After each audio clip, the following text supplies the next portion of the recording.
Hello friends, Radhe Radhe, जय श्री कृष्णा। कैसे हैं आप सब? आशा करती हूँ आप सब अच्छे होंगे, स्वस्थ होंगे और मैं भी अच्छी हूँ। तो आज इस वीडियो में मैं आप सबको मीराबाई की कहानी सुनाने जा रही हूँ। तो चलिए शुरू करते हैं।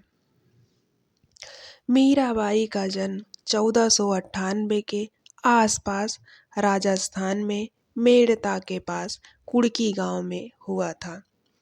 बात आज से करीब 500 साल पहले की है। ये वो वक्त था जब तुर्की और ईरानी ताकतें हिंदुस्तान में लूट नहीं बल्कि हुकूमत के इरादे से आने लगी थी। दिल्ली की गद्दी मुगलों के हाथ में थी। अकबर तेजी से अपना साम्राज्य बढ़ा रहे थे। अगर कोई था जो इनके सामने डट के खड़ा था तो वह था राजस्थान। राजस्थान, जहाँ के राजपूत अपनी मिट्टी, अपने धर्म और अपने वचन को लेकर अटल था। ये वो दौर था जब तलवार तलवार को पूजती थी और धर्म के नाम पर सर उतारे जाने में एक मिनट नहीं लगता था। मुगल राजपूतों की नफरत में जला करते थे और राजपूत मुगलों के कारण अपनी नींद खोते थे। और ये कहानी इस खून खराबे की नहीं है। ये कहानी उस दौर में लगातार हो रहे तख्ता पलट की भी नहीं है। ये कहानी तो इस खून खराबे और नफरत के बीच पल रहे एक अनोखे प्रेम की है, जिसे वक्त ने अमर कर दिया। राजस्थान के मीरता राज्य में राठौरों का राज था। उस समय वही राठौर जिन्होंने जोधपुर बसाया था, उस समय मीरता के राणा राव दूड़ा जी थे। उनके छोटे बेटे रतन सिंह के हाथ सरहद की सुरक्षा थी। रतन सिंह सिपाही थे। जहाँ एक तरफ परिवार था, जीवन में आने वाली अपनी औलाद थी, वहीं दूसरी तरफ देश था और कुंवर होने की जिम्मेदारी थी। जैसे कि हर सिपाही के साथ होता था, फर्ज परिवार से पहले होता है। इसलिए रतन सिंह अपनी बेटी की पहली किलकारी तक नहीं सुन पाए थे। उनकी बेटी मीरा, जिसे सारी प्रजा मीराबाई कहती थी, मीरा ने अपनी पहली किलकारी ये सारी प्रजा को ऐसे मनमुग्ध कर लिया था। ऐसा खिलखिलाता स्वरूप सारे राजपूताना में दूसरा नहीं था। अपने पिता से दूर रहकर भी सबकी लाडली हो गई थी मीरा जी। मीरा कुछ भर दे, कुछ कह दे तो राव रूरा जी तारे तक तोड़ लाने को तैयार हो जाते थे। मीरा की शिक्षा दीक्षा योद्धा से ही होती थी। दादी माँ बहुत छोटी उम्र से ही मीरा को घर के कामकाज में लगाती थी। इस विष्णु भक्त परिवार में दरवाजे पर आने वाला हर साधु पूजनीय होता था। एक दिन साधु लोग आए थे, अपने साथ कृष्ण की मूर्ति लाए थे। उसी बीच मीरा अपने दादी के साथ साधु लोगों को खीर देने गई। तभी मीरा ने साधु को उनके हाथ में कृष्ण भगवान को देखा। तभी वह अपने दादी के हाथ से छुड़ाकर वह कृष्ण की मूर्ति के पास जाकर बैठ गई। मीरा को लगा जैसे कृष्ण ने खुद बुलाया है। साधु बाबा राव रूरा परिवार से बहुत खुश थे। बोले कि कहिए क्या वर मांगती हैं। इतने में मीरा बोल पड़ी, गुरुवर ये मूर्ति मुझे दे दीजिए। वो छोटी थी पर उसे मूर्ति और खिलौनों में फर्क बखूबी समझाया गया था। फिर भी मीरा ने उस साधु से उस मूर्ति मांगने की हट करने लगी। उनकी दादी बोली, लाडो वो महाराज के भगवान हैं, ऐसे नहीं मांगते, चलो क्षमा मांगो। उन्होंने बात समझाते हुए कहा। तभी मीरा बोली, मुझे यह मूर्ति दे दीजिए। साधु ने बोला, आपसे मैंने तो आपसे वर मांगने को कहा था, आपकी नातिन कृष्ण को मांग रही है। लेकिन साधु भी वर दे चुके थे। दादी ने डांटते हुए मीरा को बोली। तभी मीरा की आंखों में आंसू आ गए और साधु बाबा उस मूर्ति को झोले में रखे और चल पड़े। उस मूर्ति में ना जाने क्या था कि मीरा इतना मनमुग्ध हो गई थी कि वह जाके दरवाजे से लिपट कर रोने लगी। लेकिन साधु बाबा को जो है दरवाजे के बाहर नहीं जा पाए थे। तभी उन्हें ये ख्याल आया कि किसी न किसी को एक न एक दिन इस मूर्ति को सौंपना ही होगा। मनमुग्ध हो गई थी। दादी मीरा से बोली, क्या सचमुच महाराज को मूर्ति नहीं देंगे? तभी रानी से ना डरे। तभी साधु बाबा कृष्ण को वहीं रखकर चल दिए, क्योंकि एक न एक दिन किसी न किसी को सौंपना ही था कृष्ण जी को। मीरा कृष्ण की मूर्ति लेकर खुशी से झूम उठी। उसी दिन से मीरा का हर जागता लम्हा कृष्ण के साथ बीतता। कृष्ण के साथ श्रृंगार करती, कृष्ण के साथ खेलती, कृष्ण के साथ कपड़ा सिलती, कृष्ण के साथ पूजा पाठ करती, घंटों घंटों कृष्ण से बात करती। उन्हें कृष्ण के अलावा कोई नहीं दिखता था। सबकी जिम्मेदारी उन नन्हे हाथों ने अपने आप उठा ली थी। एक दिन उसने अपनी खिड़की से एक बारात जाते हुए देखी। सफेद घोड़े पर, कमर में तलवार लगाए, माथे पर टीका लगाए, दूल्हा अपने दुल्हनिया को लेने जा रहा था। इतने में मीरा ने अपनी माँ से पूछा, मेरा दूल्हा कहाँ है? माँ, मेरा दूल्हा कहाँ है? इतने में माँ ने कहा, तेरा दूल्हा ये बैठा है सामने, तेरा कृष्णा। इतना कहकर उसकी माँ चली गई।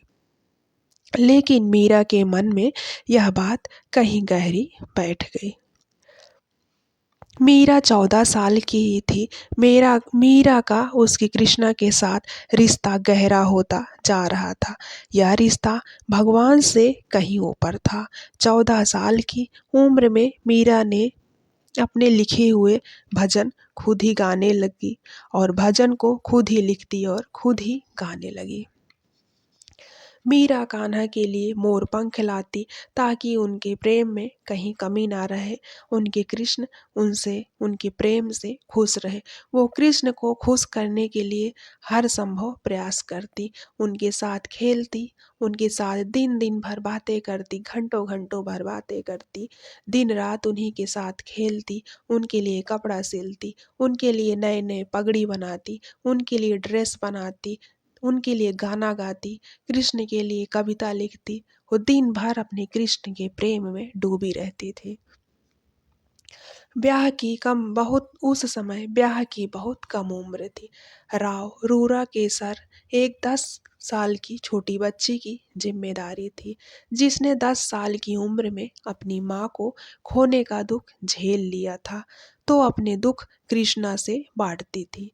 लोग कहते मीरा कृष्ण की भक्त है, लेकिन मीरा कहती कृष्णा मीरा के भगवान नहीं है, ये मेरे पति हैं। मीरा कहती मेरी माँ ने ही बोला था कि ये तुम्हारे पति हैं। मेरी माँ ने ही इन्हें अपना दामाद बना के गया है। मेरी माँ इन्हें अपना दामाद बना कर गई हैं। ये ही मेरे पति हैं, ये मेरे भगवान नहीं हैं। राव रोरा जी ये बात सुनकर हंसते। मगर एक दिन पैगाम आया राणा संग्राम जी के यहाँ से। राणा संग्राम, जिसे सारा राज पूताना राणा सांगा कहते थे, मेवाड़ के राणा, माँ दुर्गा के घोर उपासक राणा सांगा ने अपने बेटे के लिए रिश्ता भेजे थे। राव रूरा जी ने हाँ करने में तनिक भी देरी नहीं की। मीरा के लाख मिन्नतों के बाद राव रूरा जी बोले, क्या करूं बेटी, मैंने हाँ बोल दी है। बेटियां तब भी इज्जत पर कुर्बानी थी और आज भी इज्जत पर कुर्बानी दे देती हैं। तो मीराबाई मान गई। मेवाड़ से आई बारात परियों के कहानी जैसी थी और कुंवर भोजराज शहजादों सा खूबसूरत। मीरा ने खुद को देखते हुए बोला कि मेरे कान्हा की पगड़ी सिल देना। मीराबाई अपने कान्हा को गोद में लेकर बैठ गई और डोली चढ़ गई और कुंवर भोजराज के पीछे पीछे चल पड़ी। मीराबाई की सुंदरता में आगे सब मीराबाई की सुंदरता के आगे सब कुछ फीका पड़ा था। भोजराज उदा भोजराज की बहन थी। भोजराज मीरा को बहुत पसंद करते थे। एक दिन भोजराज ने मीरा से पूछा, मैंने सुना कि तुम राधा से जलती हो। तभी मीरा कृष्णा के लिए दुपट्टा सिल रही थी। तभी भोज ने मीरा से वो दुपट्टा लेकर अपने हाथों में फेरते हुए बोला कि जिस दिन संयुक्ता ने मुझे बताया था तो मुझे हंसी आ रही थी, लेकिन आज मुझे तुम्हारे कृष्णा से जलन हो रही है। तभी उदा ने भोजराज से बोला कि जानते हो, मीरा आंगन में नाचती है, मंदिर में जाकर घंटों बात करती है। तभी भोजराज चल पड़े। कुंवर भोजराज अकेले बैठे थे और उनको अपनी बहन का बताया हुआ वो बात पहले से ही पता था। उन्होंने मीरा को कितनी बार तितलियों को झाड़ियों से बाहर निकालते हुए और चिड़ियों को दाना खिलाते हुए बेजान जानवरों की सेवा करते हुए देखा था। कुंवर ने मीरा के गले से तुलसी माला लेकर अपने हाथों में पहन रखा था। मीरा की वो कहते थे कि अगर स्त्री अपने पति के नाम का मंगलसूत्र पहन सकती है तो मैं भी तुम्हारा कुछ निशानी अपने पास रखता हूँ। तभी मीरा ने वह तुलसी की माला भोजराज के हाथों में खुद ही पहना दी थी। मीरा की कृष्ण की भक्ति महलों के भीतर तक सीमित नहीं थी।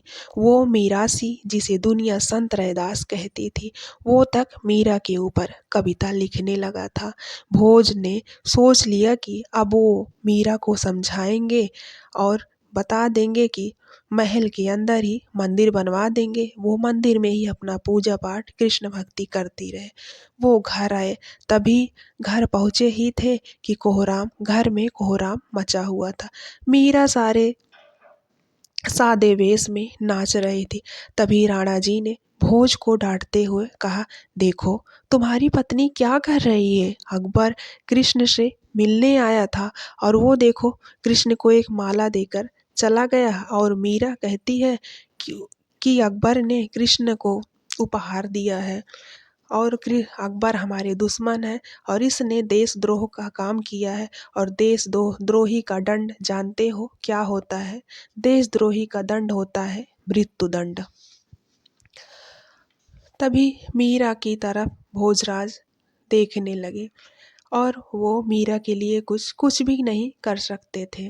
राणा ने मीरा को मृत्युदंड दे दिया।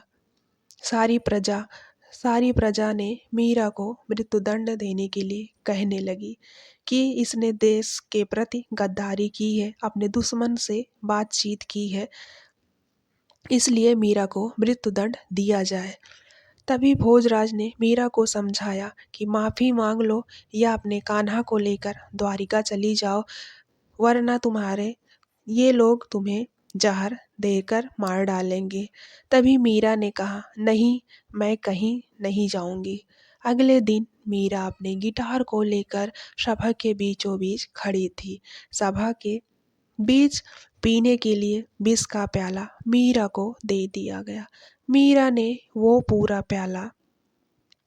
पूरा जहर का प्याला पी लिया। कहते हैं मीरा ने वो पूरा कहते हैं मीरा के प्रेम में इतना ताकत था कि जहर का असर नहीं हुआ। और यह देखकर सभी लोगों को बहुत आश्चर्य हुआ। उसके बाद मीरा अपने कान्हा को लेकर राज्य से बाहर चली आई और मंदिर की तरफ अपने गिटार को लेकर गाते बजाते नाचते हुए वो मंदिर से बाहर निकल आई। मान्यता है कि साल 1547 में द्वारिका में मीराबाई भक्ति करते करते श्री कृष्ण की मूर्ति में समा गई।